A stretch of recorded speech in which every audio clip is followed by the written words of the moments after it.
Hi, my name is Kelly Falardeau, and I'm a burn survivor, and I got burnt when I was only 2 years old to 75% of my body. I never thought that my story would be able to turn me into a best-selling author. Not once, not twice, not 3 times, but actually 7 times. And I'm a motivational speaker, and I share my story around the world. And so I was called the ugly Scarface girl, but as a result, Global TV named me on Christmas Day as one of the most inspirational people of 2020. Isn't that incredible? But what was more incredible is that right after they mentioned me, they shared a little story from a 9-year-old girl that said, "I now feel beautiful about myself." And I thought, oh my God, that is incredible. So I now encourage people to tell their stories. And this is where I'd love to give you some strategies on how to tell a great story. So my first thing is, what makes a great story? It's a couple things, but one thing is, does it pass the eyebrow test? Now the eyebrow test is something that makes you go, I wonder what that's about.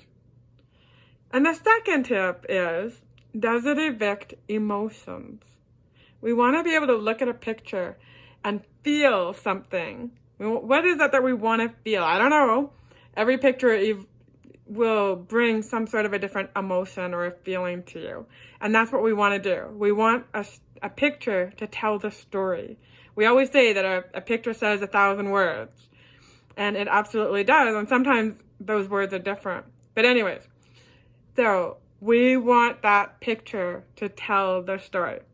So this week is a team challenge, which will require communication, collaboration, and cooperation to create a set of 3 images. There will be a winning team from which the bestseller will be selected, and a team whose story didn't add up, and the book will close on their time here on the shooting range. Judges will be looking for a strong theme with compelling images that are independently noteworthy but cohesive as a story. Challengers, your submissions are due by 7 p.m. on Sunday, January 31st. Good luck.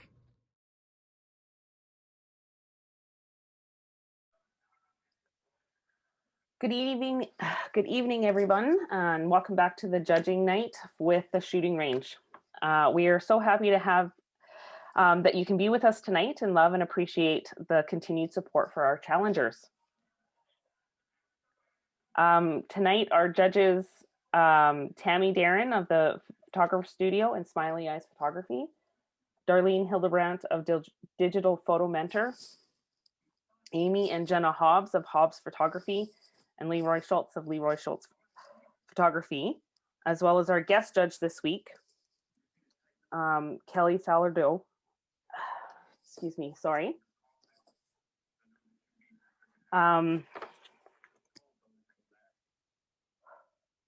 Kelly is a 7-time best-selling author, and she's not only an author, but a TEDx speaker and a coach.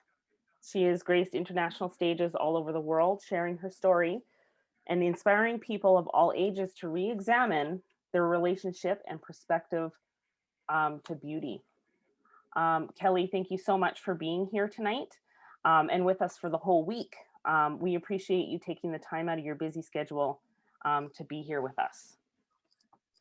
You're very welcome. Thank you for having me. It's been an honor to be a part of your event. Thank you. Thank you. It'll be nice to hear your perspective tonight, since we're talking about storytelling, and you are very much a storyteller.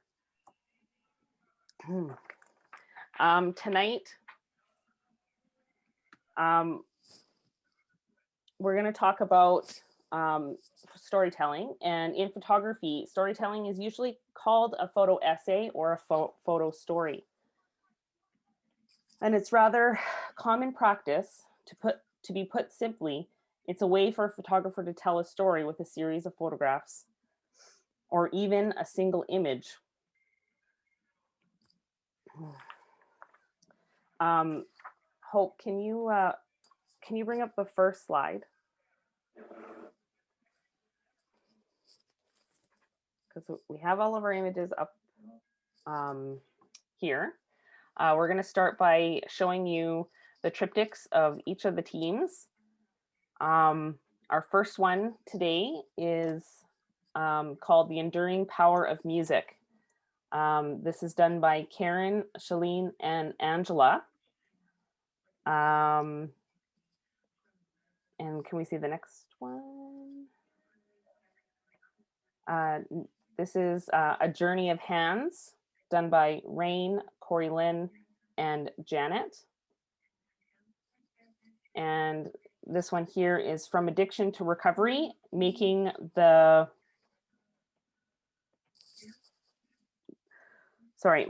best choice of their life, or sorry, the hardest choice of their life. So tonight we're going to start with our two teams that we're going to talk about tonight, our top team and our lower team. And I'm going to let please forgive me, guys, sorry. The team that will be safe and that will be staying with us for another week is The Enduring Power of Music. So we won't be talking about your images tonight, but you guys are safe and you are here for one more week to finish up your challenge, at least for next week. Okay, so can you just go back one slide, Hope, please? Okay, so for this one right here, A Journey of Hands, Leroy, I have a question for you to talk about this triptych as a whole. It is said that stories have a firm understanding of the 4 Ps: people, place, plot, and purpose, for it to be successful. Do you feel these images include these elements? And do you think it was successful in, do you think the team was successful in telling this story? Yeah, I think from a storyline point of view, you know, you've got the inception of life, early life, you've got the middle of life, and then you've got, you know, more of the circle of life ending. So I think from a storyline point of view, this works. From a technical point of view, I had a lot of issues with many of the images, but from a purely storyline point of view, I think it was successful. Awesome, thank you. You can bring up the next one, Hope.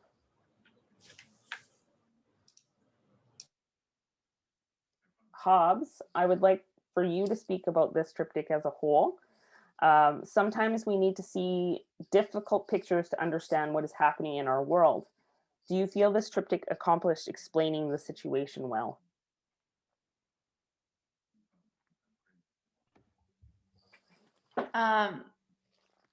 Jenna and I don't know if Jen's unmuted. I've lost her off the little sidebar thing.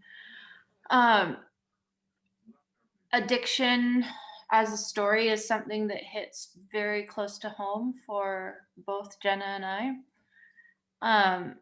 And we really wanted this as a story. I thought it worked well, but looking at the entire triptych, it's really not cohesive.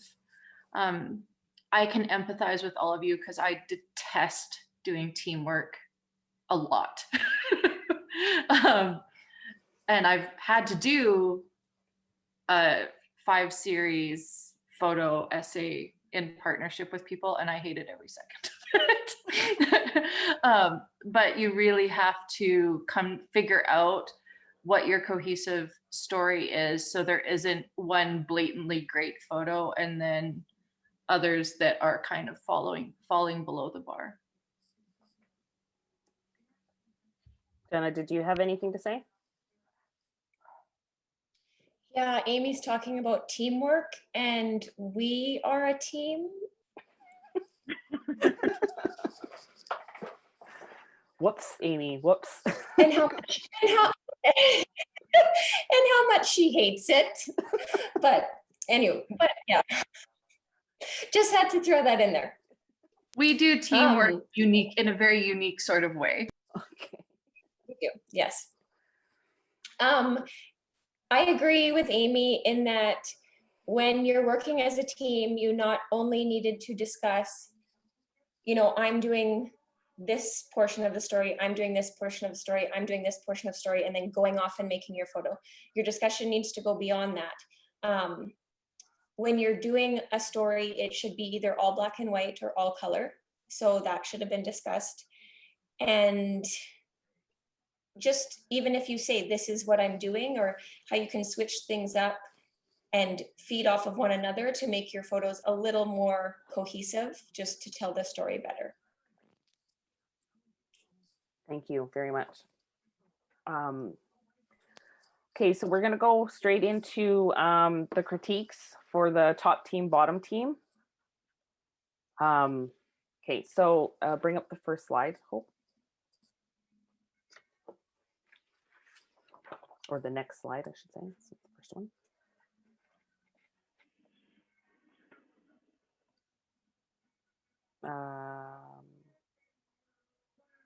Hold on one second. Are you?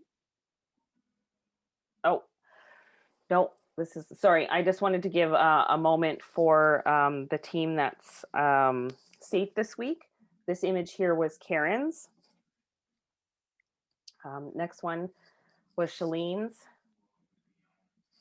And then last one was Angela's. Sorry, and then thank you. That one right there. Yep, thanks. Okay, Corey Lynn, tell us what it was like to work as a group and how you came up with your concept for this image. So our group actually worked quite well together in that we were quick to chat and settled on a storyline fairly quickly, which was great. It was nice to not have that dissension amongst the ranks and made things easy. As soon as we talked about hands telling a story, I had a few different thoughts and took a few different pictures. This one for me told the best story of kind of where things are at in our lives right now. So I was supposed to kind of dictate the adult years or whatever. So it's kind of where I went. Thank you. Leroy, variety is such an important part of storytelling. Do you think a different orientation, angle, point of view, or crop would have helped make this image more powerful? Yes, definitely. This feels really constrained to me, where it's not altogether clear what's happening. I think I put in my notes, this could be either a really soft moment, it could be, maybe something at someone's deathbed. There's too many unanswered questions for me, and I think, sort of compositionally, not being as cropped in as it is would provide more context to what's happening there, and I think would have made it a more effective image. Thank you. Hobbs, we're going to follow up with you. Do you feel this image is strong and original enough to stand out in a crowd?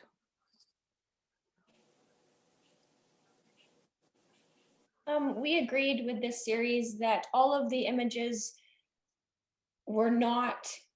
didn't stand out in a crowd. However, they worked cohesively with each other.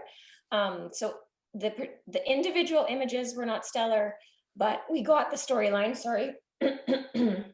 We loved that it was all black and white. And I know I'm talking about the story, not the actual photo. The conversion, we liked. This photo, I agree with Leroy, it's kind of hard. It's now that when you read the blurb and we know that they're dancing in their kitchen, it's a tender moment that I love. I just want to see more of it. They could be praying, they could be I just want to see more that they are middle-aged and more of anything to tell the story better. Thank you. The I mean, Jen and I obviously chit chat about these photos on Mondays, so I agree. And I also feel like so many of us start in doing portraits and we fall in love shooting really wide open. I get it. But when you move into doing something like triptychs, where it's, especially when it's into a storytelling realm, you need to, and this is for pretty much everybody, make friends with your aperture a little bit. All those other numbers besides like 1.8 are there, and we need to get a little bit more comfortable, because in this photo particularly, I do think crop's already been discussed, but shoot with your aperture choice.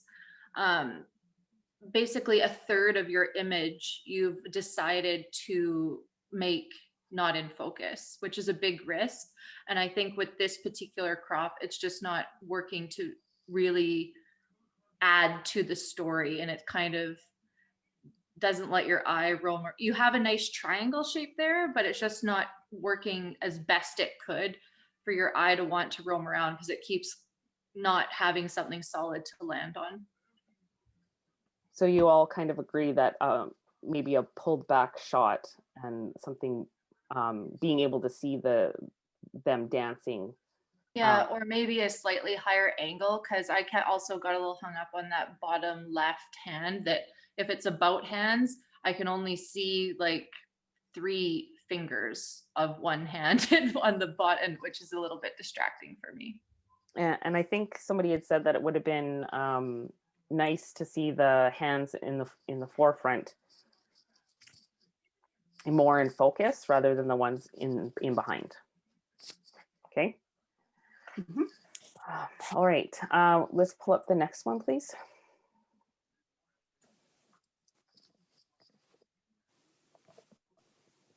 There we go.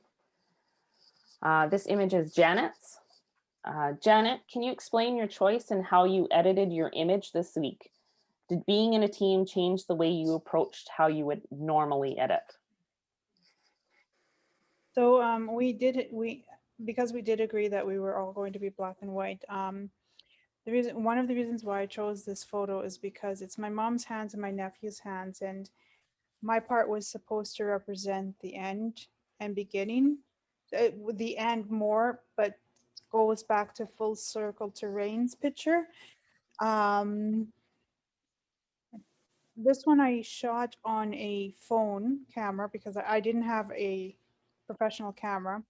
So it was quite hard to get the right focus, the right level of focus. And these are not excuses. It's just what I was working with what I could. And my mom, she shakes a lot, so that was a little bit hard. I did, however, want to contrast between the two hands, her wrinkled fingers, the fact each wrinkle is something just in life, getting older. That was my thought process. Thank you. Tammy, were you able to read, so to speak, the story of this image?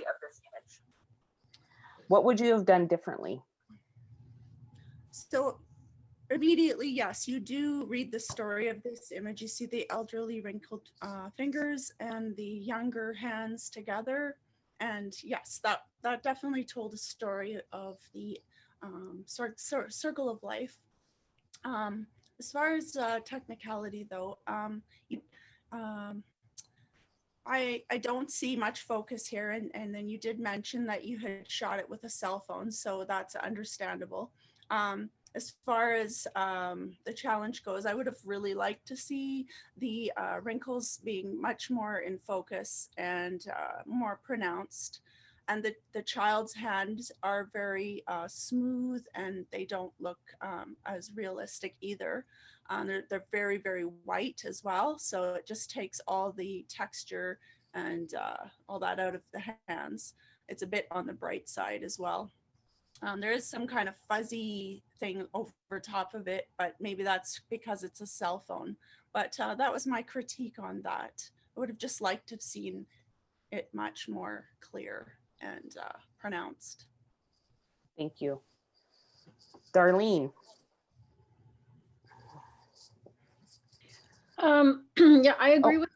Oh, 1 second. Sorry, I'm just, I needed a minute to catch my breath, but I have a question for you. Okay, go. Lighting plays a huge role in visual stories. It can create a nice light and airy feel to your setting, creating a feeling of happy and wonder. It can be dark and moody, leaving the viewer filled with curiosity and intrigue. How do you feel the lighting affects the composition of this image? Is there anything that you would have done differently to change the lighting of this particular story? And do you think different lighting could have changed the direction of this story? Yes to all of that. The light is coming from sort of the top left-ish of the image, which then washes out that top hand of the young boy. And as Tammy mentioned, the hands are very sort of smooth and almost blown out. And I find that like the texture that you want to get on the elderly lady's hands, you need to have the light skimming across to make that texture.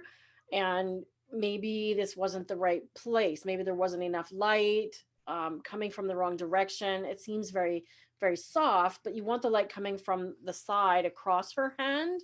And I find that it's just like the posing a bit with the hands, excuse me, it's kind of just a big jumble of hands. And I look at it and it's like, it's not a way that anybody would actually naturally put their hands. It doesn't look comfortable.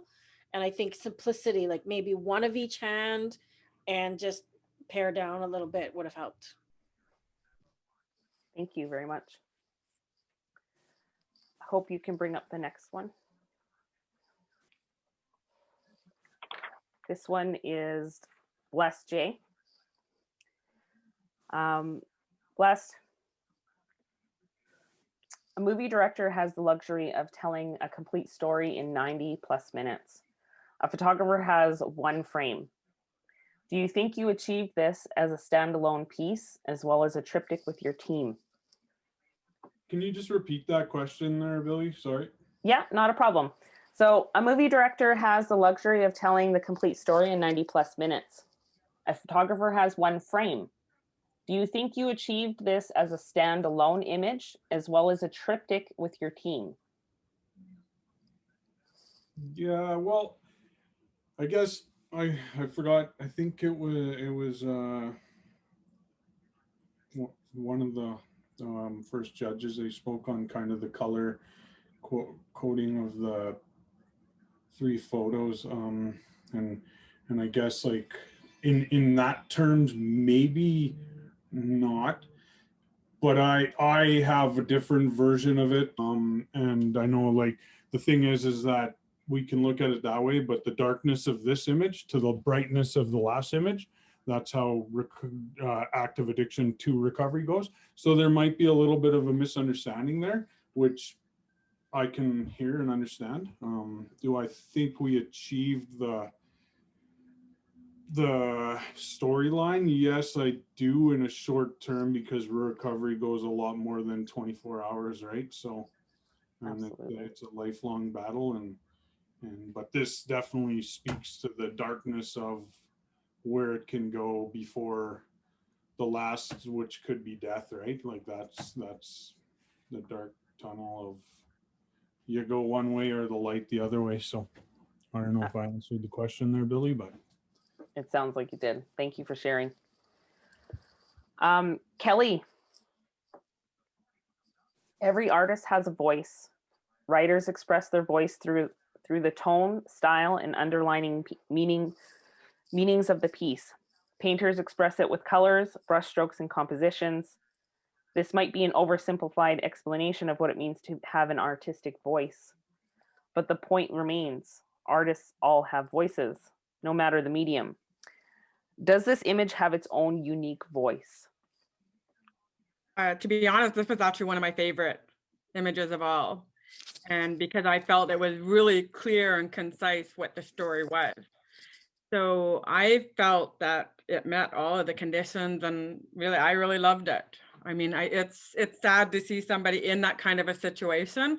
And the story told how desperate he was and how he had to make that decision, whether it's light or darkness, and he chose darkness no matter what. And it seemed like, when you're in that recovery mode and you're trying to recover, but yet you still have that decision to make. And so I felt it told a very strong story. I was quite impressed. It was like there was about 2 or 3 pictures that really stood out for me. And this one to me was the one that told, it just told a story that it was just so easy to understand what was going on. So yeah, I thought it was excellent. Awesome. Thank you so much. You're welcome. Darlene. Yep. Oh, there we are. The essence of good storytelling is to make the viewer or reader relate. The story should feel more like a shared secret than a stated boring fact. Do you feel that this image was relatable? Yeah, absolutely. I'm with Kelly. This was one of my favorite images from the week as well. I think of most of them, this had the most storytelling elements. I agree with everything Jay said about the fact that you're coming from a place of darkness, but yet there is that light at the end of the tunnel. So there is like a hope and that he will move towards that. So I think that overall it was done really well, and it does tell the story of despair, because despair feels dark and it feels oppressive, and the mood of the image is very appropriate for that. Awesome. Thank you so much. Can we go to the next one, Hope?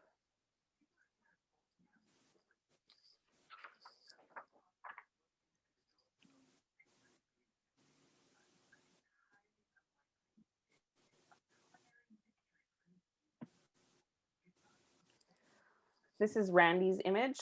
Randy's not here tonight. So we're going to just dive into the questions.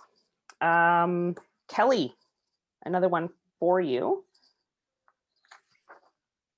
Did the photographer's intent determine the meaning of this photograph? I think it did with the meaning, but I just felt that there were some little things that he could change. Like, for example, where he was talking about, like, he had the paper that said bills and debt. Like, I suggested that he should just have actual bills there, and an amount of bills, and people would understand that it was bills. So I just felt like, I don't know, and I just think it should have been displayed a little bit better. But I did enjoy it. You could tell that there's definitely something going on, and with the alcohol bottles and the needles and stuff, and it seemed like he wants to recover, but still all of those things are still in the background. So there's decisions that they constantly have to make. Am I going to choose recovery, or am I going to choose my addiction?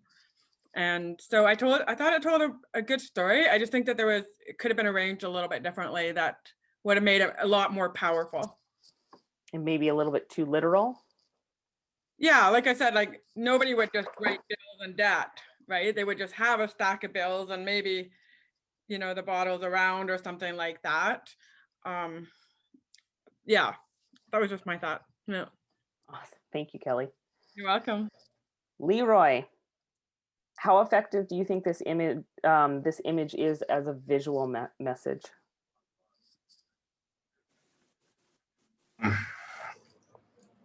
I don't find it very effective. I felt like the message was, I felt clubbed by the message, right? Yeah, I mean, a good image, I think, should invite the viewer to feel like respected and draw you in. And this just seemed like, okay, I'm just going to throw everything out on the table, literally.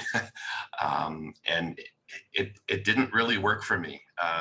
The message is there, but it was just too loud and too shallow, I think, in a way for me to appreciate, you know, some sort of creativity or subtlety in the message that it's communicating. Thank you. Hope, let's move on to the next one. This is Rain's image.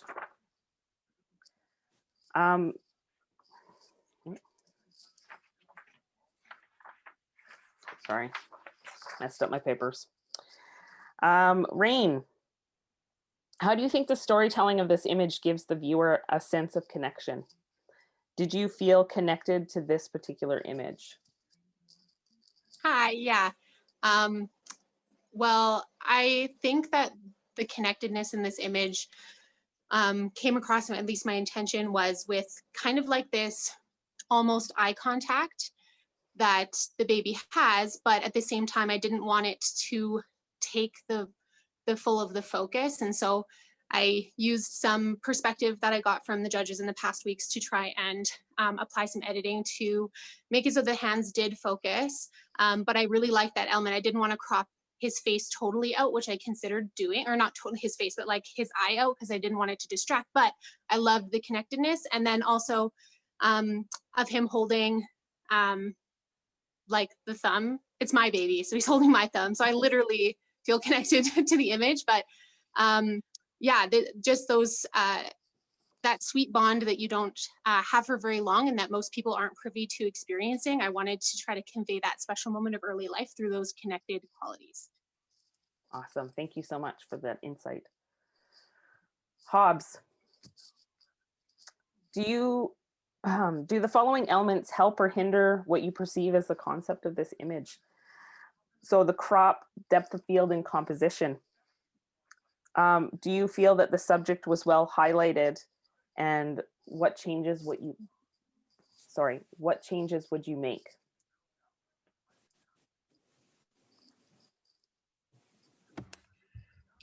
Keep waiting I to can go see if first. Jen is going to go first or not. In terms of, I like that Rain said that, because one of our critiques is that there's that beautiful baby eye and I want to see it. But knowing that it was intentional, I respect that.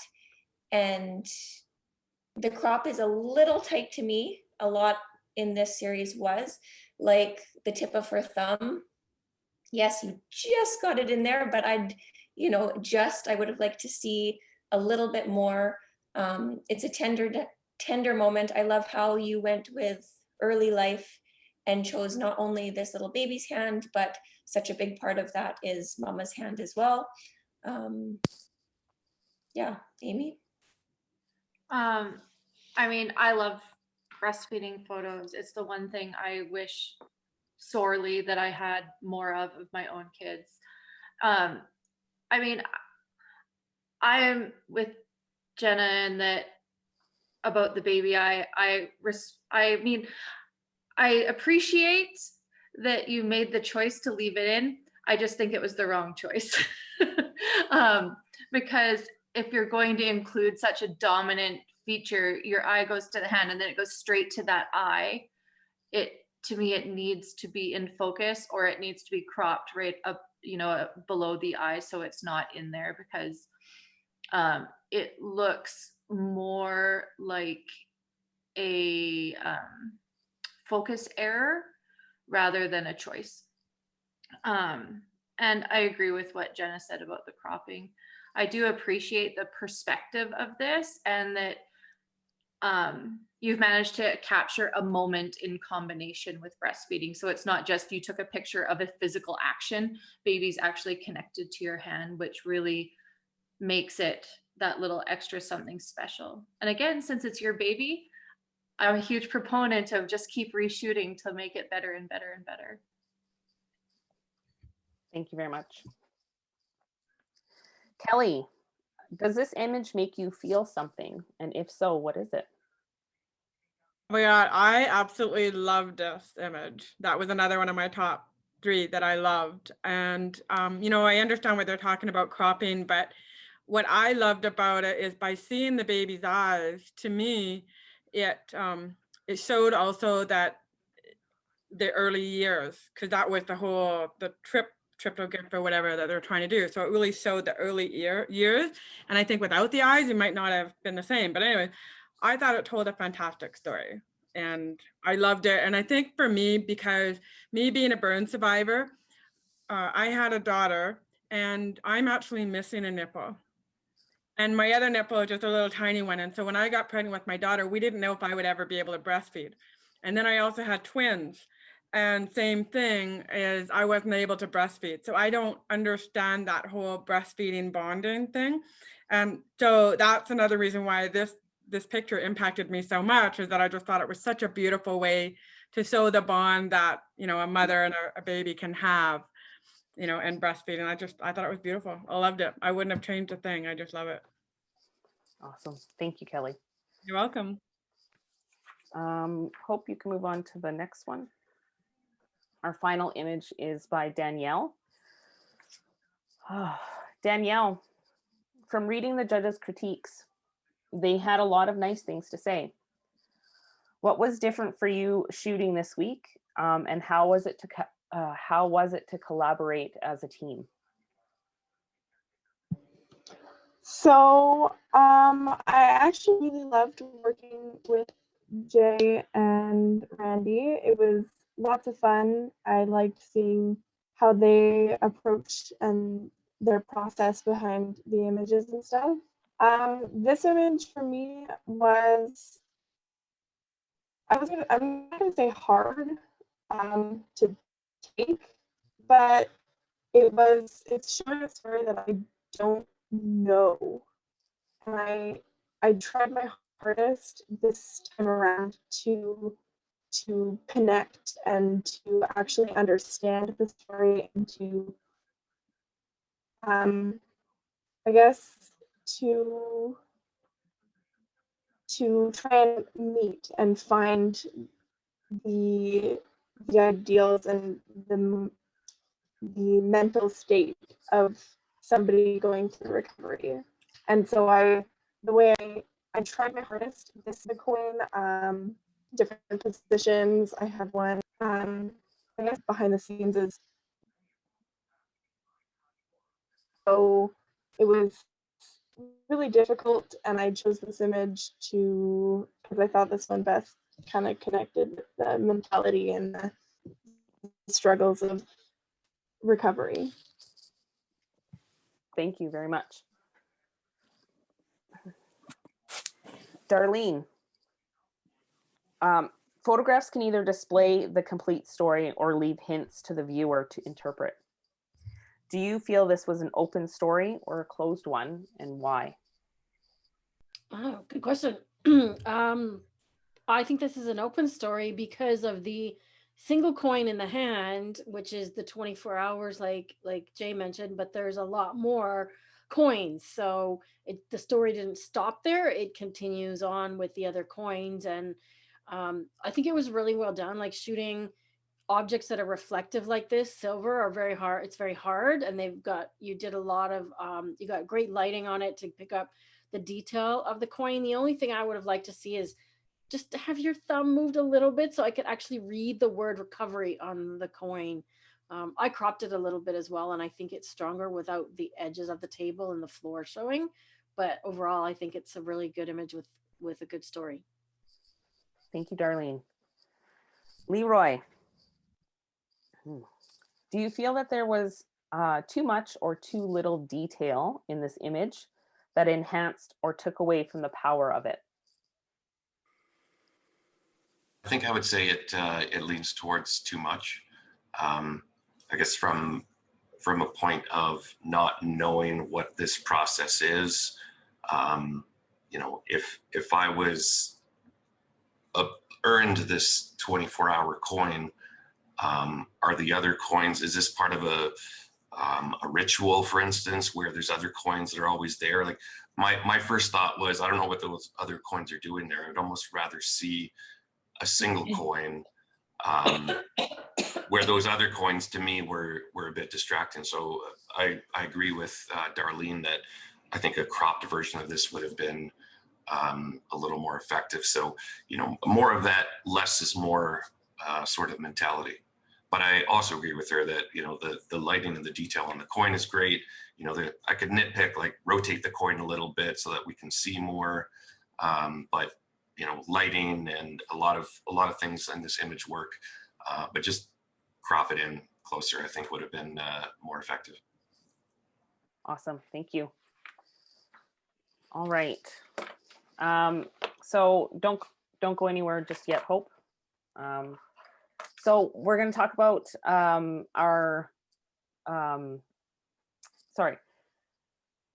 the group that scored the highest this time around was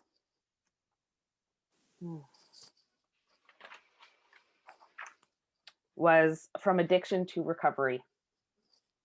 So Bless, Jay, Randy, and Danielle scored well. So our bottom team today is A Journey of Hands. I'm going to announce the first place and last place this week, a little bit different. Our last place is Randy, and Randy will no longer be with us at the shooting range.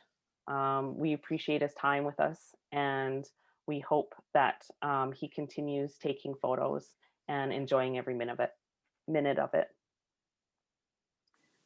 Our first place winner is Bless Jay. Congratulations. The judges all agreed that your image was the absolute strongest from this week. Your portrayal of an addict and the light at the end of the tunnel was perceived by everybody. So good job, pat on the back. Because this week was a team challenge, we did not offer a prize. So we give you a high five. Danielle, we want to say congratulations for stepping up your game. You were not in the bottom three, and so you are with us for another week. So we hope that you continue on the upswing with us. Everybody else, you will get your critiques from the judges as soon as Hope is able to. Excuse me. And we are so happy that you guys are here every week. And we know that this next challenge that we've given you, the marketing challenge, is a little bit tougher. So this coming week, as the judges know, you guys were handed a challenge from our shooters. Oh yeah, fan favorite Friday switch up. Bless Jay there has offered up a prize for the judges. They won't be hustling this weekend. They've got a big challenge with the marketing challenge this week, and being able to focus on that for Friday, Saturday, and Sunday rather than trying to get votes the whole time is going to be beneficial for them this weekend. So judges, your submissions should be in tomorrow. No, wait. Tomorrow. Yeah, tomorrow. And then Friday, they go up onto the page first thing in the morning. And you should be hustling for your votes. But we are going to be moving Fan Favorite Friday from Friday, Saturday, Sunday for votes to strictly Fridays. This helps out the challengers and allows them to have more focus on their continued tasks. It's great being able to have that interaction, but we've come up with some other ways to continue our interactions on our pages. Other than that, I think that's all we have this week, or did I miss something? I probably missed something. I'm sorry, my focus keeps going somewhere. I'm not feeling well tonight. I think we're all fantastic, and I'm just going to jump in here and say, Billy, I know that you are nauseous, and you held it together so good. So thank you, Billy, for pulling through. Oh, So, it's fine. and I think without further ado, I think we should let Billy off the hook. And I want to thank you guys all for being here tonight. And I wish you all a lovely week. And we will see you on Fan Favorite Friday when the judges don't snow us, show us. Bye, everybody. Hello and welcome to week 5. My name is Sarah Van Dusen and I'm the marketing director for High Level Marketing. I'm also a Google partner and I have over 2 decades of marketing experience. So today I want to tell you all about the marketing challenge that the shooting range has created for you. We're going to want you to go out into your community to partner with a local company, whether it be a home-based business or maybe just a friend or colleague, a local retail store, a political persona, or a charity. So you're going to be taking 2 images this week. One that's going to be a horizontal image that can be used as a header on a website or perhaps a cover for Facebook, LinkedIn, or Twitter. The second image is going to be a square or portrait image that can be used as a profile pic or perhaps a quick image on Instagram, or even a product image on an e-commerce website. So these images really need to reflect your client's brand and identity and describe the products and services that they are selling. You should have gotten all this information through your intake interview with your client. You sit down and ask them about their brand, what elements are really important to them, and what target demographic are they trying to reach. So make sure that you encompass all of this. If you want, you can use a free app like Canva or ITTT or even Adobe to add some text or branding images, colors, things like that. Although it isn't necessary, we are going to be looking as a judge to make sure that you're encompassing all the elements of your client's brand. So your submission is due on February 9th at 7 p.m. So get those shots in by Sunday, and happy shooting.